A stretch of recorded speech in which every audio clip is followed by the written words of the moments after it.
Não, nem comparação. Qualidade, né? Essa internet. Aqui, vê se tá limpinho aí.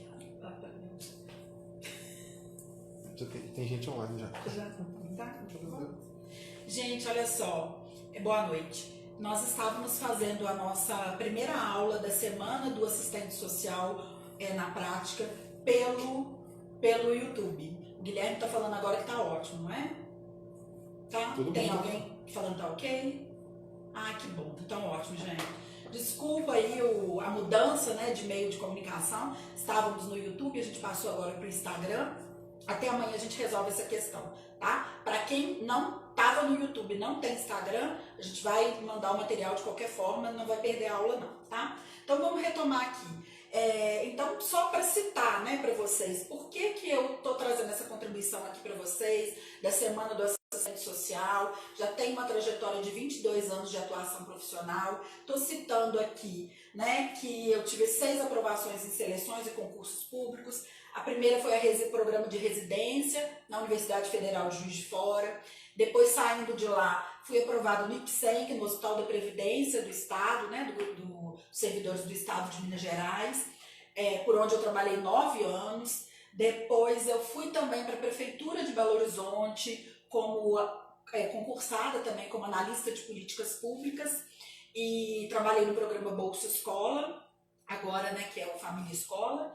Depois passei no outro concurso, fui morar lá em Brasília, trabalhei no Hospital Sara Kubitschek, que é um hospital de referência não só no Brasil, é um hospital de referência internacional.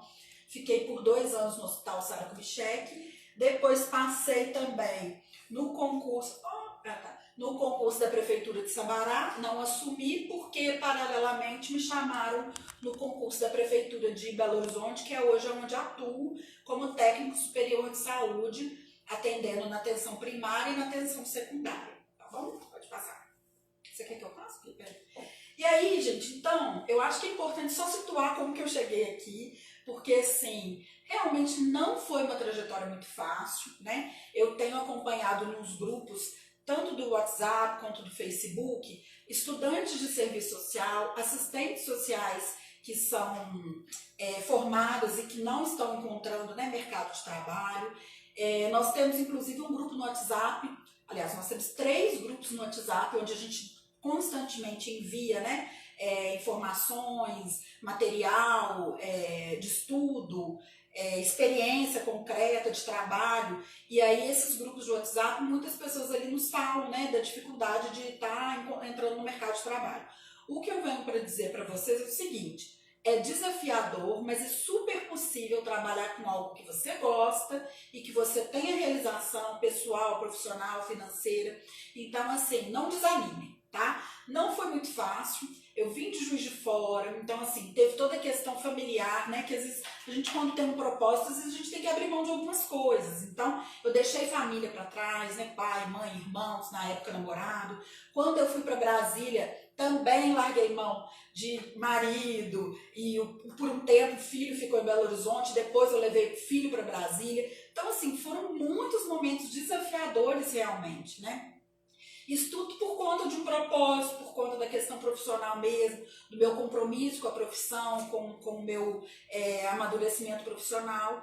E aí, mas a gente faz escolhas, né? Então, assim, as minhas escolhas sempre foram as escolhas profissionais e familiares. E aí eu volto, então, de Brasília, em função, inclusive, da família, que é a minha referência primeira, né?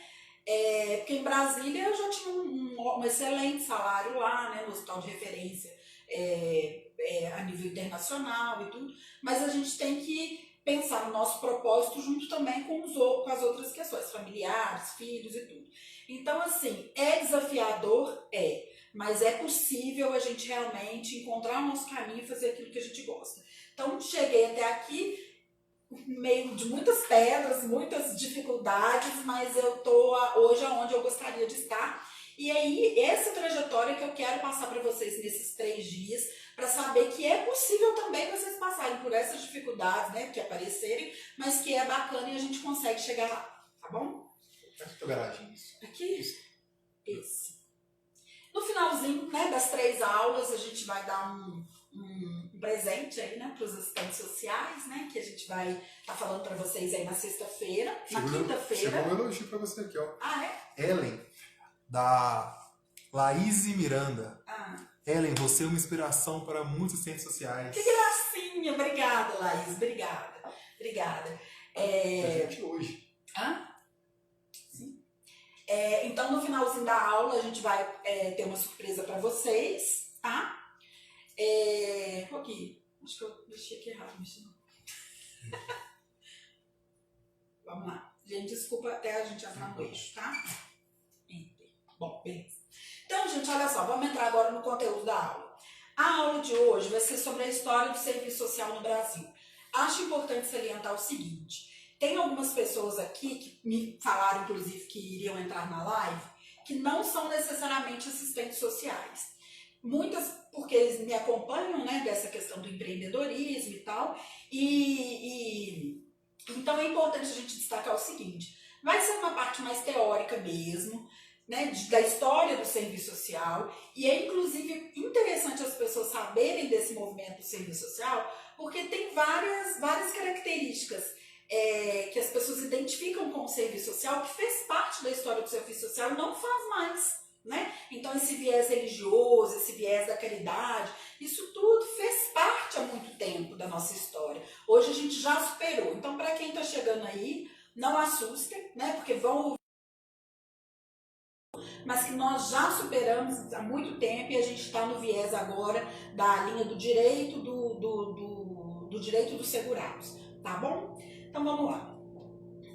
Tá tranquilo aí, Gui? Tá todo mundo tranquilo? Tá, bacana. Então olha só, gente, o serviço social, então, ele surgiu na década de 30. O serviço social, ele surgiu para atender o quê, gente? Ele surgiu para atender essas novas demandas da sociedade capitalista em função do processo de industrialização do país. Então, com a industrialização, começou a surgir muitas questões sociais, né? Que, inclusive, essa agudização das questões sociais é o nosso objeto de trabalho, como diz a Marilda, mais para frente eu vou estar falando disso. Então, em função desse capitalismo monopolista, né, e dessas dificuldades aparentes na sociedade, foi-se necessário uma intervenção tanto da Igreja Católica, quanto do Estado, quanto do mercado, nesses problemas sociais emergentes. Então, daí surge o serviço social. E aí, gente, que o serviço social vem desse bojo, né, do sistema capitalista, desse momento, e aí surge então a gente trabalha no âmbito da questão social. E o que é essa questão social que é tão falada pela Marilda, né? Então, a questão social, gente, essa expressão dessas desigualdades advindas do acirramento do sistema capitalista, tá? Então, o que acontece? Nesse momento, tem tanto a classe, né, a classe operária, os trabalhadores, entrando nesse cenário político para reivindicar seus direitos, né, políticos, direitos sociais, e o Estado, né, o Estado e a Igreja Católica tendo que dar um retorno para essa classe menos favorecida e que estava vivendo esses momentos aí dessa questão social, tá? Então, a questão social nada mais é, então, como diz a Marilda, né, e a Marilda no livro dela, depois eu vou até citar os livros que eu trouxe aqui que são importantes para vocês, tá? Ela é, na verdade, essa contradição mesmo, né, ela é a expressão dessa contradição mesmo do proletariado, da questão da burguesia. Então, assim, nessa contradição surge essa questão social e aí entra o assistente social para contribuir nesse processo, né, de intervenção na questão social, para além da questão, né, da caridade, da repressão, como era antigamente, tá? Passou aí? Passou. Então, lembrando aqui, né, então, o serviço social, gente, ele teve a origem dentro da Igreja Católica. Por isso que, às vezes, as pessoas ainda vinculam muito, né, assistente social, com a mulher boazinha, tem essa vinculação, né? Inconscientemente, está no inconsciente, aí no imaginário da sociedade, essa vinculação, e porque de fato ocorreu isso no início da profissão. Mas graças aos movimentos todos que eu vou relatar aqui para frente, nós superamos esse viés, né? E hoje nós somos um profissional realmente combatente e na linha dos direitos, tá? O pessoal está perguntando aqui se eles vão conseguir ter acesso a essa apresentação depois. A gente vai conseguir salvar, né? Tanto o vídeo quanto o... Sim. Não, a apresentação sim, claro. Nem precisa vai copiar agora, né? Não precisa nem de copiar, nem de nem ficar... ler, não preocupa com isso. Nem de ficar tirando print, não, porque é de vocês. Eu fiz pra vocês, tá? Então, gente, esse histórico que eu tô trazendo, por que eu tô trazendo aqui? Primeiro, porque é importante a gente compreender esse processo, até pra gente entender como a gente tá hoje. Qual as respostas que o serviço social dá hoje para a sociedade, né? Ao contrário das respostas anteriormente dadas. E por um outro motivo também. Nós avançamos muito, né? A nossa profissão avançou muito. A gente tem que conhecer todo esse histórico para a gente intervir de uma forma melhor e mais técnica, e mais política, mais interventiva, tá? Nessa época, gente, era considerado, então, um serviço social conservador, tá? Por que é importante a gente falar disso aqui também hoje? Porque a gente está vendo que, diante do contexto societário, tem uma linha de um serviço social conservador lutando, né? Então, assim, a gente tem que tomar muito cuidado, por isso que é importante a gente estar aqui discutindo, se posicionando nas faculdades, se posicionando nas instituições onde nós trabalhamos, nos posicionando aqui nas aulas online, em todos os espaços onde nós estamos. Porque a gente tem que estar muito certo, né, de qual que é o nosso posicionamento político, não digo político partidário, mas político, ideológico, né, o nosso projeto político, para a gente seguir nessa linha de raciocínio, tá?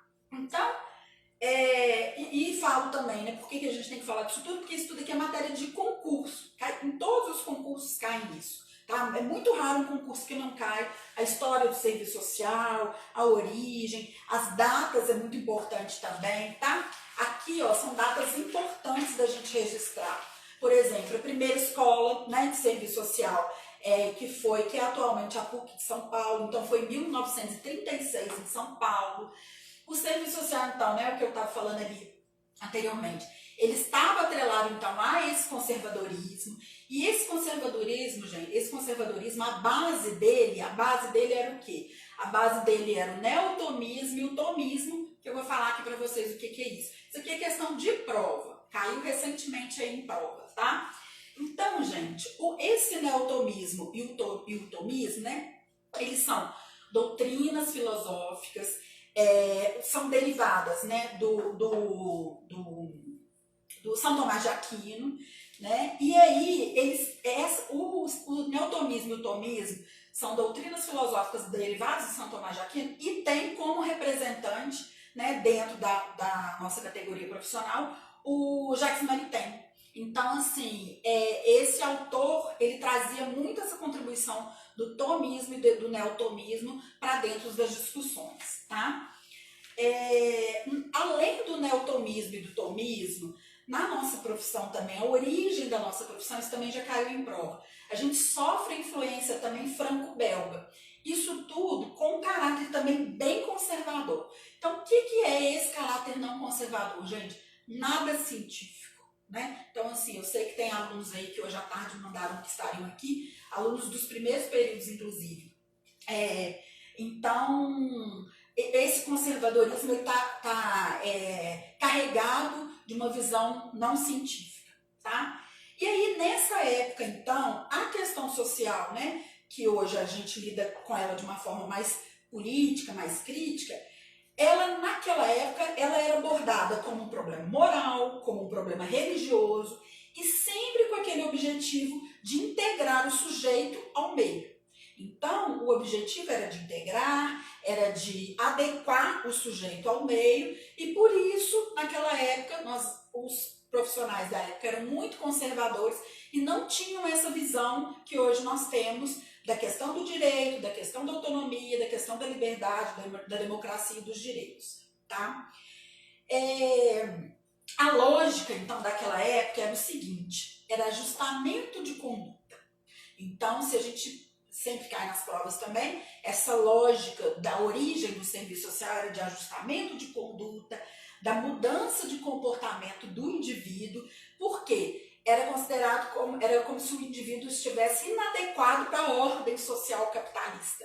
Então, o serviço social ele era chamado pelas instituições, né, e pelo Estado, pelas igrejas, a moldar, né, o sujeito que estava inadequado à ordem social, tá? Então essa é a origem aí da nossa profissão. Que triste, né? Que bom que a gente superou isso, graças a Deus. E aí, gente, então, retomando, né? Então o serviço social nasce, então, no seio da Igreja Católica mesmo. Foi nessa virada, né, do século XIX, 1930. Ele está buscando, desde aquela época, enfrentar a questão social, só que enfrentava de uma forma não muito crítica, né, que hoje a gente realmente faz o inverso, né, e esse enfrentamento, o que eles faziam, né, a ideia era o quê? O objetivo principal era que os leigos, né, as pessoas, os leigos e os fiéis, que eles fossem apostilados. Olha que visão, mais tradicional, mais conservadora, mais religiosa, e hoje a gente sabe que o nosso serviço social é laico, né? Mas a gente veio dessa origem aí, tá?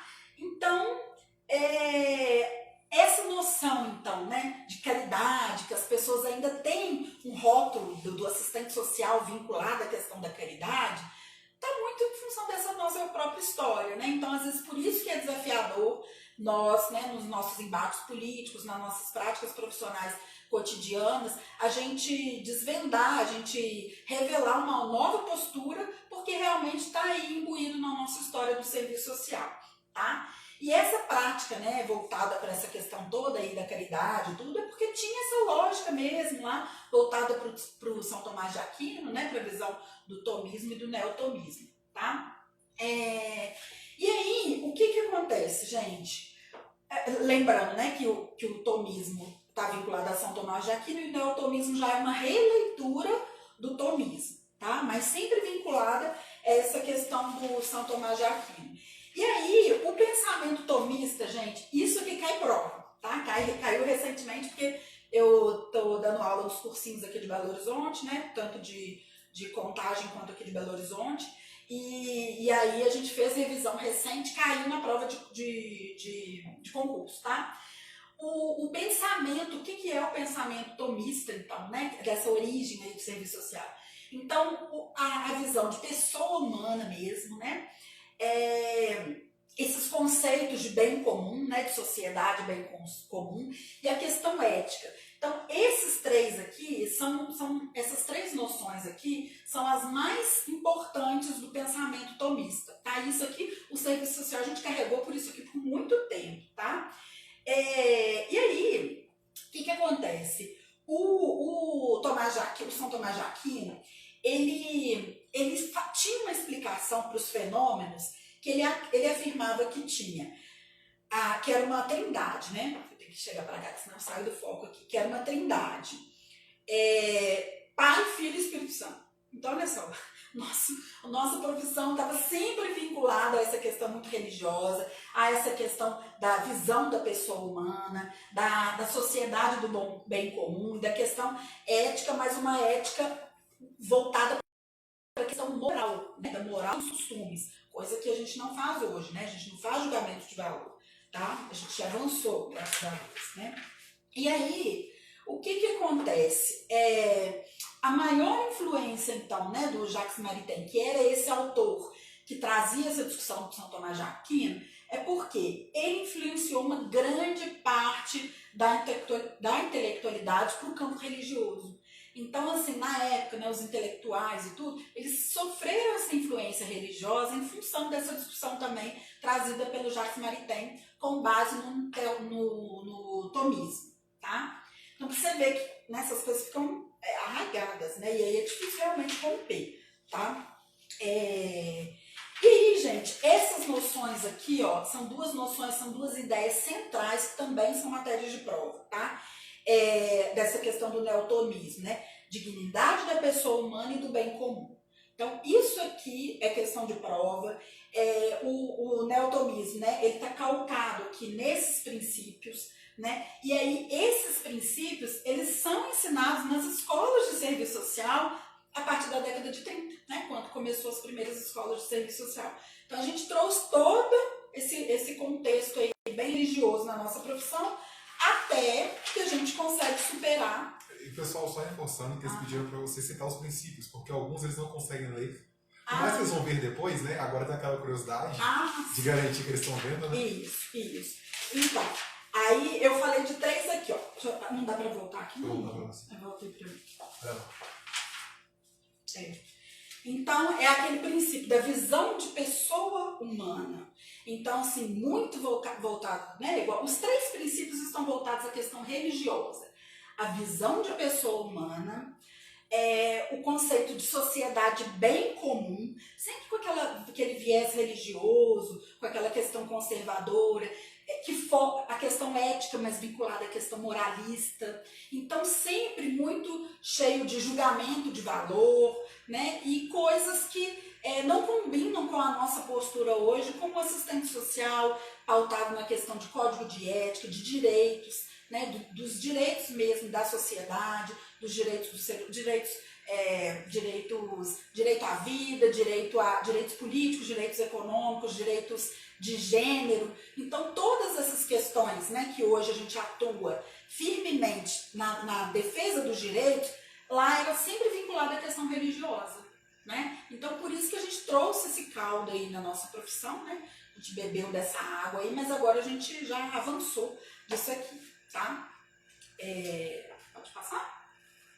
E aí, gente, olha só. E aí nós ficamos, né, no início da nossa profissão, arraigado com esse conceito aí religioso. Cadê aqui? Pode passar mais uma? É mais um. Tá, não. Tava nesse Essa slide. já tá bem. Isso. E aí, então, a história da profissão, então a gente traz esse contexto todo. Mas nós avançamos, né? Nós avançamos. E aí, dentro desses livros aqui que eu queria trazer para vocês, ó, aqui, ó, nós temos o da Marilda, Relações Sociais e Serviço Social no Brasil. Então, toda essa discussão que eu estou trazendo aqui para vocês está nos 2 livros, do José Paulo Neto e da Marilda Yamamoto, que são autores, assim, né, para quem já está formado, para quem está ainda acadêmico, no comecinho, ainda vai começar a estudar, mas os formados já sabem que são 2 nomes, né, são 2 nomes de referência no serviço social, tá? Zé Paulo Neto e Marilda Yamamoto. Tive aula com os 2 lá na Federal de Juiz de Fora, são muito bons. Então, ditadura e serviço social, relações sociais e serviço social no Brasil e renovação e conservadorismo do serviço social, tá? Esses 3 aqui. Esse aqui já é mais atual, que é o serviço social, né, na contemporaneidade. Tem alguém falando alguma coisa? Amando sua aula, me sinto na sala de aula com os professores.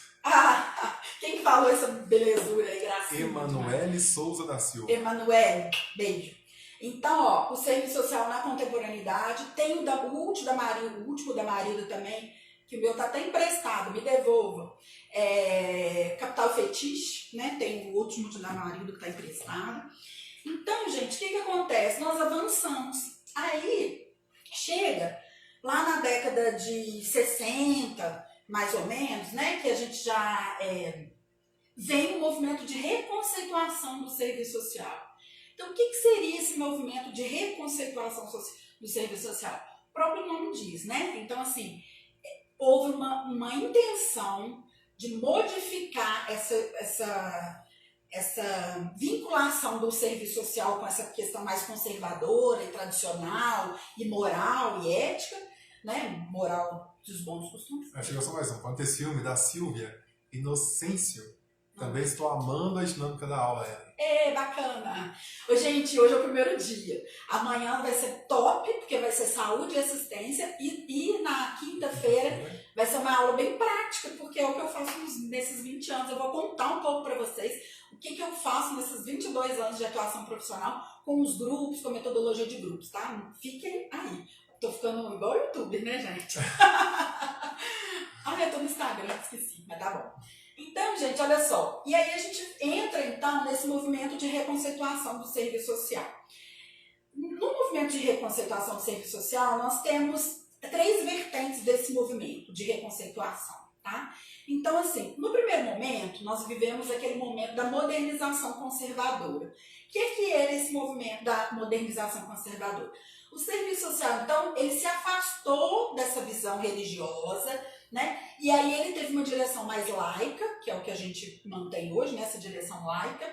Só que ele se afastou dessa visão religiosa, mas ele ainda manteve algumas características conservadoras. Por isso que foi, o próprio nome diz, né? Foi uma modernização, modernizou algumas estratégias do serviço social, mais a questão técnica. O serviço social ficou mais técnico. Mas, ao mesmo tempo, ele ainda manteve, o Guilherme vai rindo, eu fico doida pra saber. Não, só elogio. Tá atrapalhando a aula, tô brincando, gente. Seguinte, acho que você depois dar aulas, no mínimo, uma vez por semana. Ellen tem uma dinâmica muito boa. Tive aula com ela no preparatório do concurso de Betim. Que gracinha. Ótimo, estou amando, tô fazendo pós em assistência social, saúde coletiva. Que bacana. Que saudade de estudar. Quem é essa? Que tá fazendo a pós? Nome diferente? Silanemar. Pereira. Né? É Pereira que é o final, né? Nossa, que bacana. Sila, isso. Que bacana. Nós fizemos o cursinho preparatório, né? O de Betim e o de Contagem, né? Então, gente, isso aqui também, matéria de prova, tá? Matéria de prova. Então, assim, porque também, gente, às vezes Silane, ela corrige aqui, ó. Silane. Isso. Bacana. Que bom, obrigada pelo retorno. Mas é porque às vezes a gente acha que é difícil, né, estudar história, guardar esses conceitos, guardar essa trajetória toda do serviço social, mas a gente pode fazer com que fique de uma forma mais leve, tá? Então esse movimento de reconceituação, então, teve essas 3 vertentes. A modernização conservadora modernizou, sim, o serviço social ficou mais técnico, mas ao mesmo tempo manteve uma visão conservadora e não avançou tanto nesse sentido. Por isso veio esse segundo momento, que foi a reatualização do conservadorismo. Então, assim, se nesse momento aqui ele avançou com a modernização conservadora, tecnicamente, em estratégias e técnicas do serviço social, nesse segundo momento ele tem uma reatualização do conservadorismo. O que acontece nesse momento? Nesse momento, gente, é onde o serviço social fica muito vinculado também à fenomenologia. Né? Então, aos fenômenos, ao estudo do sujeito, a questão do diálogo, foco no indivíduo. Então, assim, ele estava muito voltado para a questão dos fenômenos e dos indivíduos e não na estrutura, infraestrutura, que é o que a gente acredita e que veio aí, então, na intenção de ruptura acrescentar, tá? Então, modernização conservadora, reatualização do conservadorismo, um retorno àquele serviço social muito voltado para o indivíduo, e aí vem a perspectiva da fenomenologia, né? A Fernanda Flaviana, minha amiga, deu aula recente lá na PUC sobre fenomenologia, e então os alunos que são delas estão aí vai lembrar. Então trouxe toda essa perspectiva aqui da fenomenologia nesse movimento de reatualização do conservadorismo, tá? E aí, num terceiro momento, no movimento de reconceituação do serviço social, vem a intenção de ruptura. Por que é intenção? É porque realmente ainda não rompeu. Por quê? Foi uma intenção de ruptura porque ela rompe um pouco com o conservadorismo, só que utiliza uma interpretação de Marx equivocada. Né? Então, assim, na verdade, é como se fosse, tem uns termos que os autores usam, que é marxismo sem Marx, ou marxismo vulgar. Então, assim, essa aí era mais ou menos a época da ditadura, né? que acontece? Como na época da ditadura não era possível, né, ter acesso à leitura, a esses livros, onde trariam muitos questionamentos à própria ditadura, né, mesmo a própria questão política, o marxismo, então, ele foi lido, foi o marxismo às avessas. Né? Então, ele foi lido mais ou menos, interpretado mais ou menos, e aí o movimento de intenção de ruptura, ele, nesse primeiro momento, ele vem com esse viés aí de uma intenção de ruptura, mas não rompeu totalmente por conta do marxismo que foi acolhido de uma forma não muito correta, tá? E aí, num segundo momento do processo de intenção de ruptura, do movimento de intenção de ruptura, aí sim vem a Marilda Vilela Yamamoto, com a contribuição dela, do viés marxista, e aí sim ela vem com a interpretação correta, né, da leitura de Marx. Então aí nós avançamos. Nesse segundo momento do processo de intenção de ruptura, aí sim nós avançamos, tá? E aí, gente, então nós entramos, né? O serviço social, então, a partir daí, depois do processo de intenção de ruptura, ele é um serviço social crítico.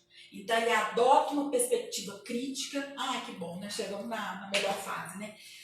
Rompe com esse conservadorismo, tá? Ele faz uma opção consciente pelo referencial teórico marxista. Aí nós, né, todos nós, né, nesse momento, né, incorporamos esse momento.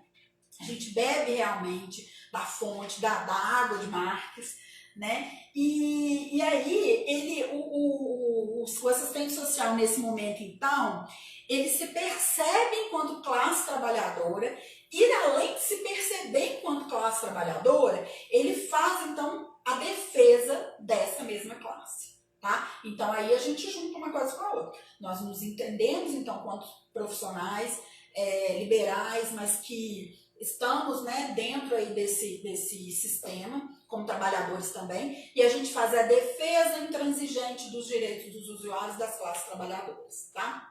E aí a gente tem um marco que é muito importante, que é o Congresso da Virada, tá? Em São Paulo, em 1979. Aí realmente é virada porque é o Congresso da Virada mesmo, né? Rompe com esse conservadorismo, adota então uma postura crítica mesmo, né? E adota, portanto, o referencial marxista, tá? Esse é o Congresso da Virada. E aí, a partir disso, gente, nós entendemos então, né?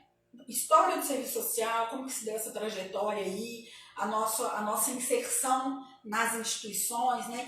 Que era um caráter muito conservador e tudo. Nós nos descobrimos, então, a partir do movimento de reconceituação do serviço social, do processo de intenção de ruptura, do Congresso da Virada, nos tornamos, então, profissionais críticos, competentes, conscientes, que é o que Marilda fala, né? Crítico, competente, consciente. E, então, nós viemos, então, para trabalhar as expressões da questão social, como diz no livro da Marilda. Tá? Então, isso é questão de prova também. Qual que é o objeto de trabalho do serviço social? O objeto de trabalho do serviço social são as múltiplas expressões da questão social.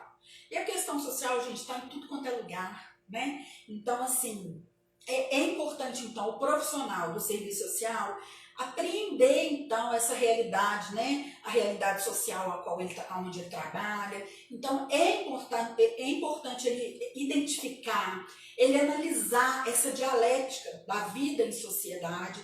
Então, o assistente social, por isso que a gente fala que ele é um profissional que ele é muito demandado nas instituições. Por quê? E a gente tem que ocupar esse espaço. Né? Porque se a gente não ocupar, outra pessoa tenta fazer e não faz como a gente faz. Né? Então, assim, porque a gente tem a noção desse processo todo de construção histórica mesmo, né? De classe, de luta de classes, de relações sociais, de análise institucional. Então, a gente consegue fazer esse movimento dentro da instituição que nós estamos. Por isso, tão importante o nosso papel. Né? Então, a gente realmente tem que aprender esse movimento da realidade e encontrar alternativas para essa questão social. Isto vem através das políticas públicas. Amanhã, inclusive, nós vamos citar 2 políticas públicas, que é a política de saúde e de assistência. E então, assim, o serviço social ele precisa, então, conhecer as teorias, conhecer todo esse campo teórico do serviço social para poder contribuir na sua prática, né? O serviço social, gente, ele não tem teoria própria, isso é importante a gente colocar, tá? Não tem teoria própria. A gente bebe das teorias das ciências sociais, tá? E aí, para isso, deixa eu ver, um minutinho que eu me perdi. Aí aqui, retomando então, movimento de reconceituação, intenção de ruptura, incorpora abordagem teórico-metodológica e crítica dialética, analisa a profissão, né, no bojo da totalidade das relações sociais. Então, o que acontece? O serviço social é aquele profissional que consegue perceber a totalidade das relações sociais, né, tanto desse sistema capitalista e, em específico, nessa formação social brasileira. Então, assim, a gente entende qual que é a dinâmica da sociedade, porque a gente está acostumado a lidar, né, com essas múltiplas expressões da questão social e a gente foi formado para isso, para atuar nessas questões sociais, né, através das políticas públicas. E aí também tem uma outra parte, que vai ser uma discussão no outro dia, mas eu já até adianto aqui, que a gente tem que ficar atento, porque o serviço social também ele é chamado a executar as políticas sociais, mas também a formular as políticas sociais. Tá? E aí a gente tem que estar atento como que nós, né, cada um de nós, eu falo por mim também, como todos nós estamos nessa atuação. Se a gente está muito ali só no profissional que executa, ou se a gente também tem condição de contribuir teoricamente, através dos projetos, dos estudos, das pesquisas, na formulação das políticas públicas.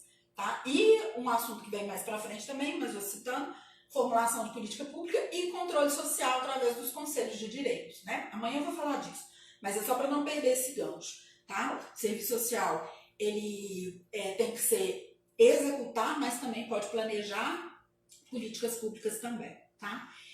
Então, esse projeto ético-político do serviço social, então, gente, ele vem a partir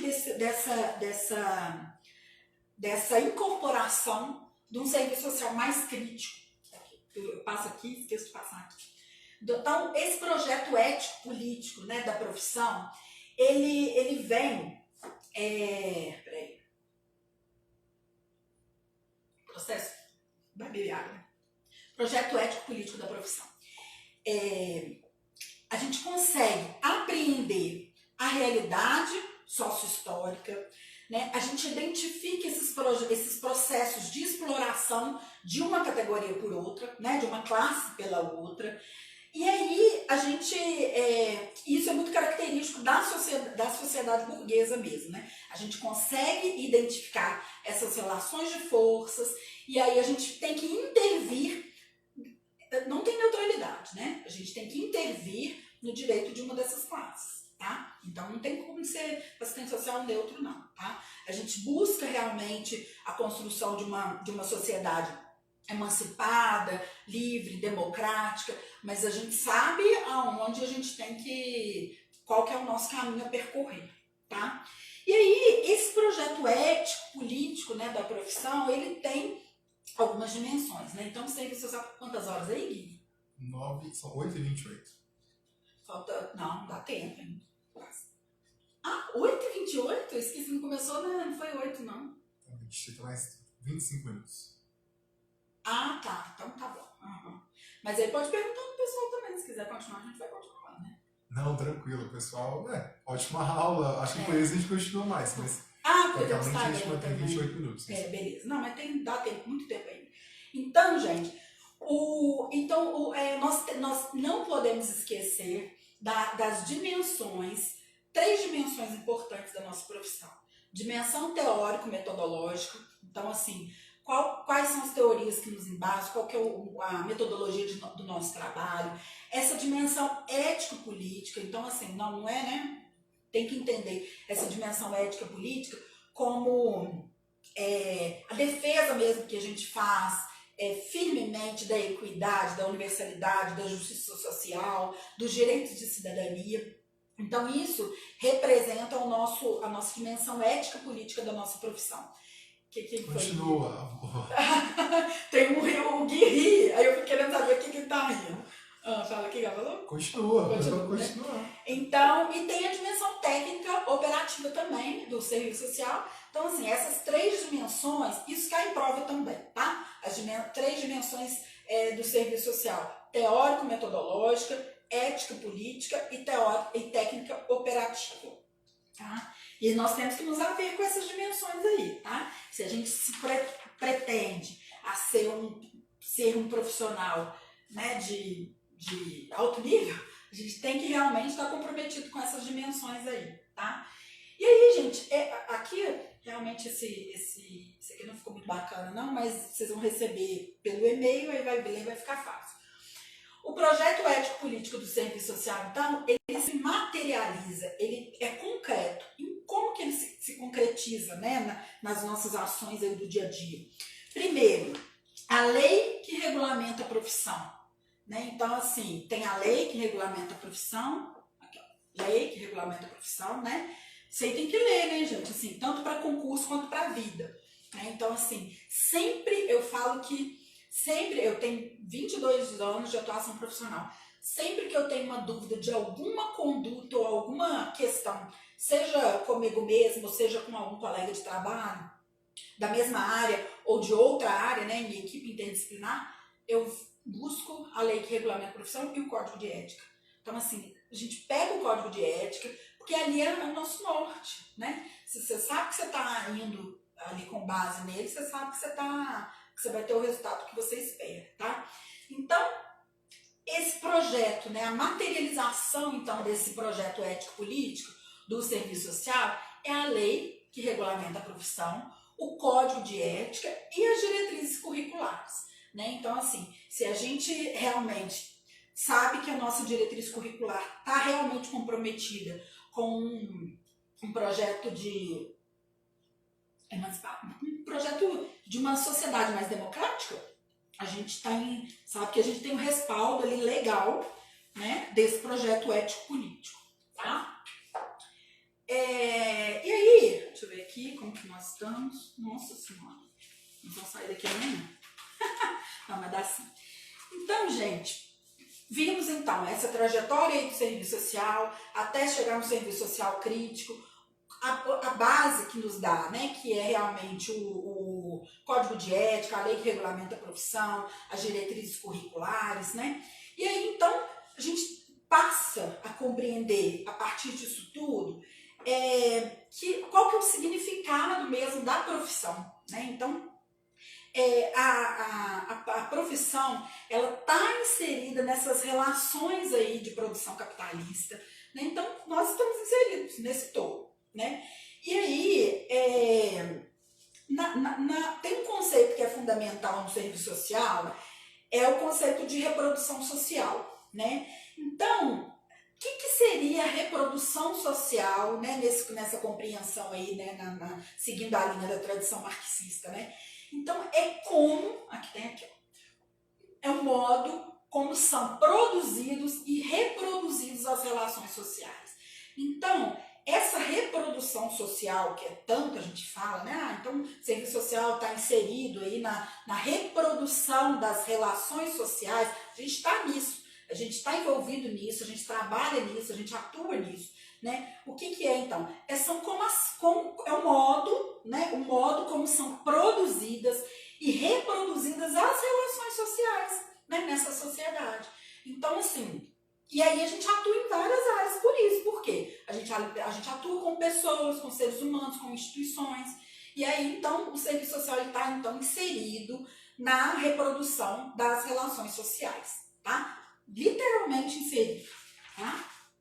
Então, o serviço social também é uma profissão que está inscrita, esse termo aqui, né? Todo mundo fala, é chato de falar, e cai em prova também, né? Está inscrita na divisão sociotécnica do trabalho. Então, o que acontece? O serviço social, ele é um profissional reconhecido, ele está nesse processo da divisão sociotécnica do trabalho. É interessante porque tem uma discussão de uns autores, só que eu não vou trazer eles aqui agora, não, depois eu posso até trazer. Tem autores que falam que o serviço social não é trabalho. Por quê? Porque, assim, tem profissões, né, por exemplo, o marceneiro, né, ele tem lá o resultado concreto do trabalho dele, que é o móvel e tal, né, e tal.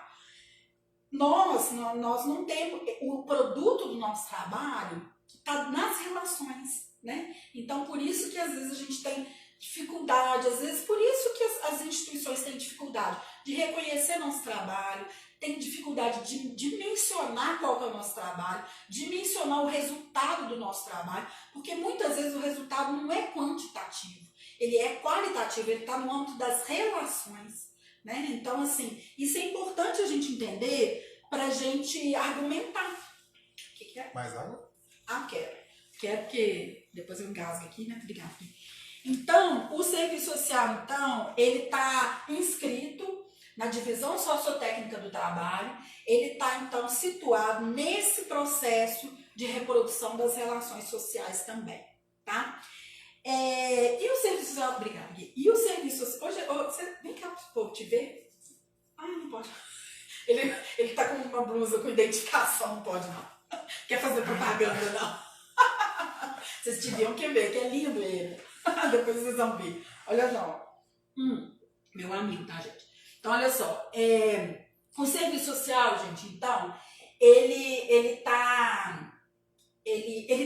aproveita, então, né, ele se utiliza das teorias das ciências sociais, né? Então, ele utiliza conceitos da sociologia, da psicologia, da economia, das ciências políticas, da antropologia, direito, ética, tudo, estatística. Então, assim, nós incorporamos todas essas, né, essas teorias, a gente escolhe, lógico, né, quais as que melhor nos representam. O serviço social, então, ele é...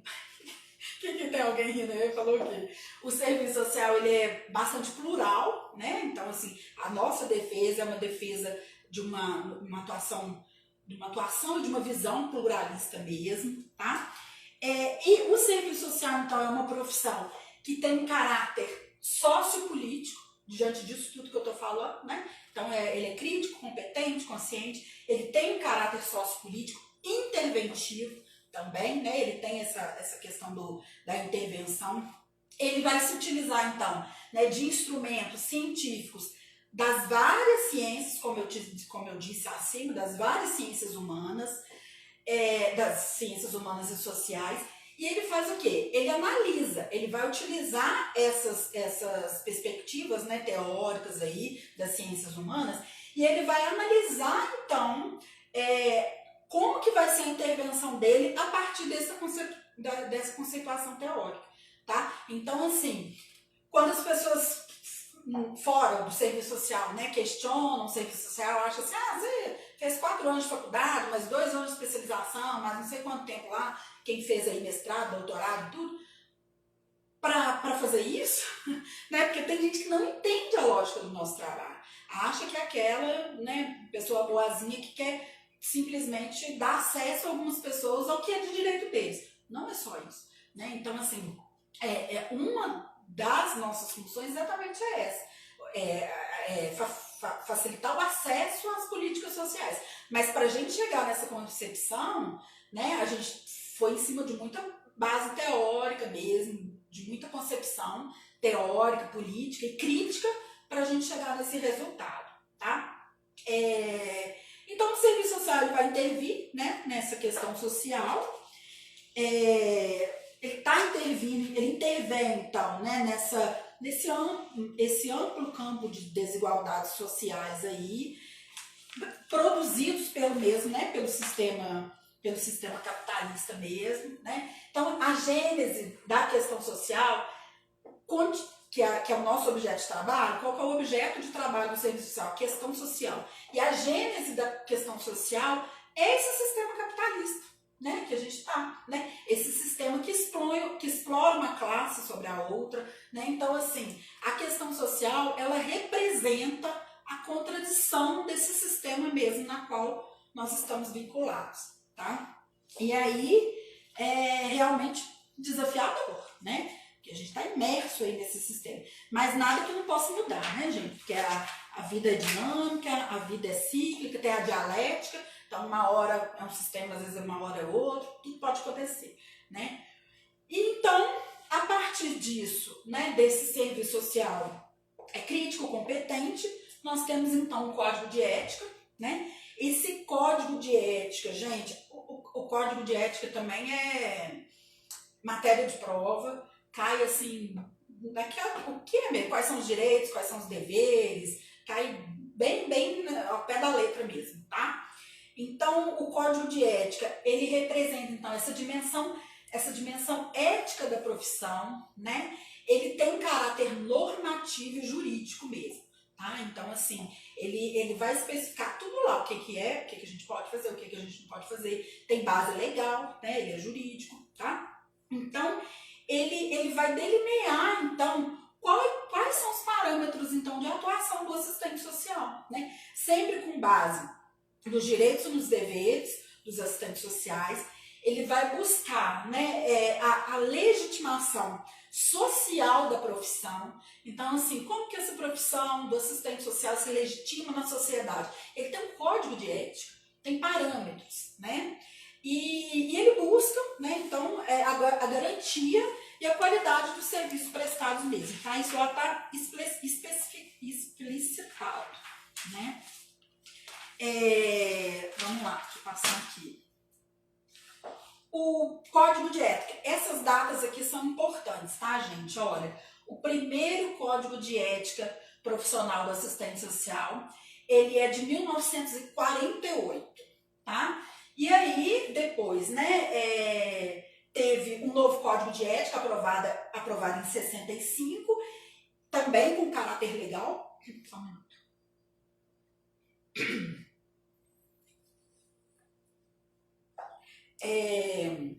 Passa a ter um caráter legal, né, em 65, e depois disso o código de ética ele foi reformulado algumas vezes, tá? Então teve reformulação em 1975, quando eu nasci, vou fazer 45 anos, em 1986 e em 1993, tá? Então são os três códigos, são a última atualização do código de ética aí, tá?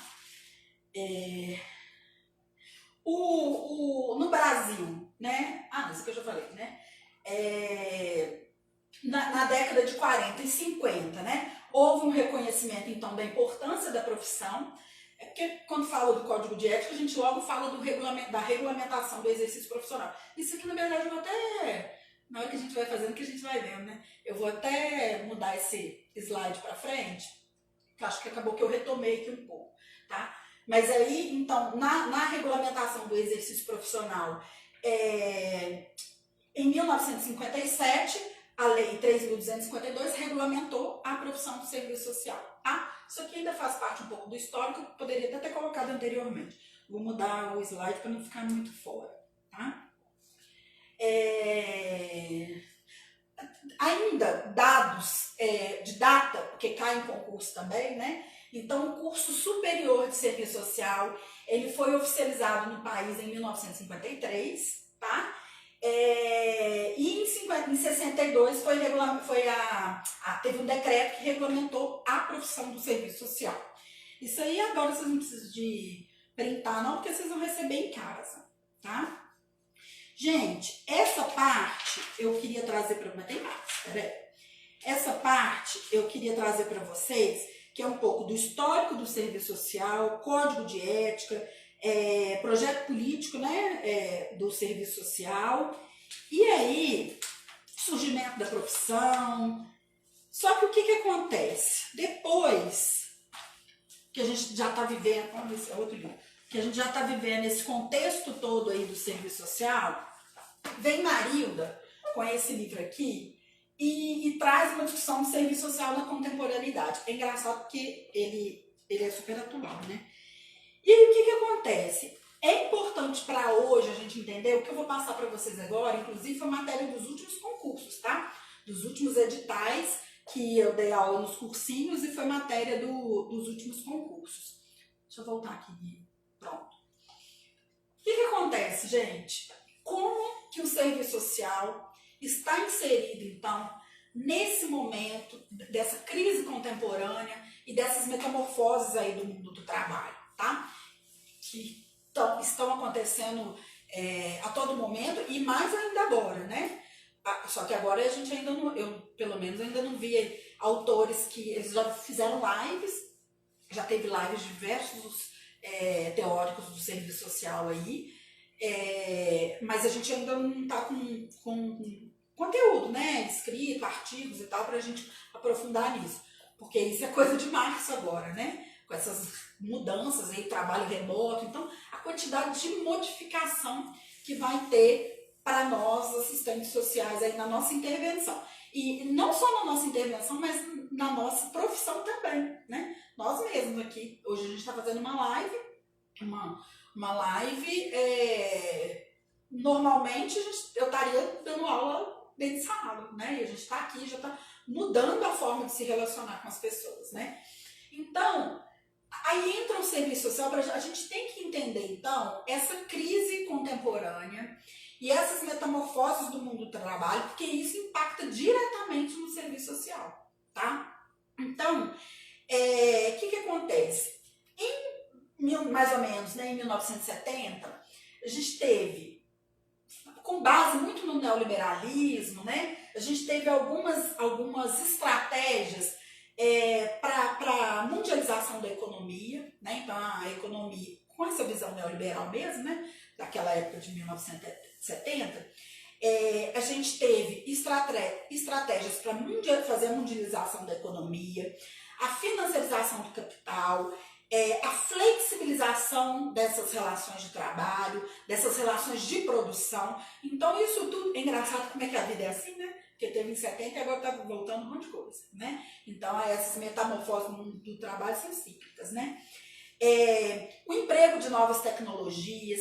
Então, isso tudo promoveu assim, na época, né? Em 70 que eu tô falando, né? Uma transformação, assim, sem precedentes nas relações de trabalho. Então, isso aqui foi da época. E aí, com isso, tem impacto do nosso trabalho, da nossa atuação também, né? Essas crises contemporâneas e as metamorfoses do mundo do trabalho têm impactos diretamente na nossa atuação profissional e, inclusive, no nosso objeto de atuação profissional, que é a questão social. Né? Então, assim, se tem... Agora, por exemplo, né, a gente vai ver daqui a pouco, quando terminar essa quarentena, esse período, né, o impacto que vai ter essa questão do mercado, né, do mercado e da intervenção do Estado, né, minimamente aí, nas questões sociais que estão acontecendo agora com essa pandemia, né? Então, a gente, por exemplo, eu estou de férias, mas quem está na ponta está vendo como que está, né? A demanda para o usuário, a demanda da assistência, a demanda da saúde, e nas outras áreas também, né? O mercado de trabalho realmente está tudo alterado, né? Então, né, com essa reestruturação do mundo do trabalho, teve um enorme aumento, então, do desemprego, do trabalho informal, que é o que também a gente está vivendo agora, tá? No trabalho informal, né, a gente vê a diminuição dos direitos trabalhistas mesmo, né? E aí, ao mesmo tempo, diminui direitos trabalhistas e cria novas formas também de relações trabalhistas, né? A gente tem como é que chama? A carteira verde, né? A carteira de trabalho, verde e amarela agora, desse atual governo. Não posso falar isso não, né? Do atual governo. Então, assim, a gente vê que estão sendo criados novos mecanismos também, né? De relações de trabalho, onde os direitos cada vez mais estão sendo perdidos, tá? Desvinculados aí, tá? E aí, o que acontece, gente? Esses direitos, então, a gente vê esses direitos, então, sendo enfraquecidos, né? A gente percebe também, né? Além dos direitos enfraquecidos, o poder de luta, né, e de fala e de voz dos trabalhadores. Você vê como está a questão dos sindicatos hoje, dos partidos políticos, da sociedade civil. Não estou falando que parou de falar por causa do coronavírus, não. Parou realmente porque a gente está até imobilizado vendo como está essa situação atual, tá? E isso aconteceu em outros momentos da sociedade também, tá? Então é uma perda, né? Uma perda desses direitos e que reflete em quê, gente? Em pobreza, em desigualdade, em exclusão, em vulnerabilidade social.